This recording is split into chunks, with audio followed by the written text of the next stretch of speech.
In today's video, I'm going to teach you how to create community chats in Messenger and Facebook groups. 5 minutes. By the end, you'll know exactly how to set up and personalize a group chat so it feels welcoming, organized, and unmistakably yours. Start by opening your browser and heading to facebook.com. Make sure you're signed into the account that manages your group or community.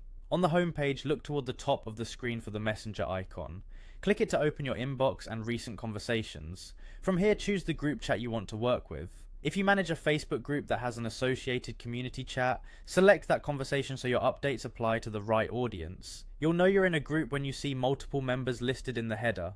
Next, open the chat settings to begin customizing. Depending on your layout, you might see a small eye icon, a gear, or a customize option in the sidebar. Click through to the customization area where all the appearance and identity controls live. Let's start with the name.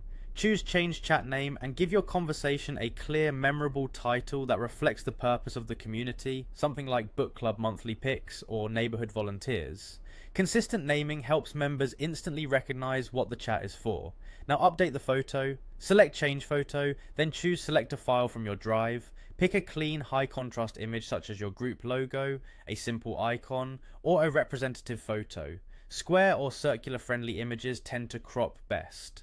Aim for something recognizable at a small size, since that's how it appears in the chat list. With identity set, fine-tune the vibe. Choose Change Theme to switch the chat's colors. Pick a palette that matches your group's branding or simply improves readability. A balanced theme can make long conversations easier on the eyes.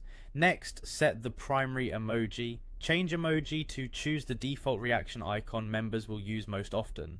This little detail adds personality and can reinforce the tone, celebratory, informative, or just fun. Finally, edit nicknames. Use edit nicknames to help members stand out or reflect roles like moderator or coach. Keep it respectful and consistent so people feel recognized without confusion. Remember, updates like names and nicknames typically post a small system message visible to everyone, which is great for transparency. That's it. You've opened your chat, customized its identity, adjusted visuals, set a signature emoji, and clarified member names. These small tweaks make a big difference in how your community communicates. Save your changes, and you're ready to host clearer, more engaging conversations.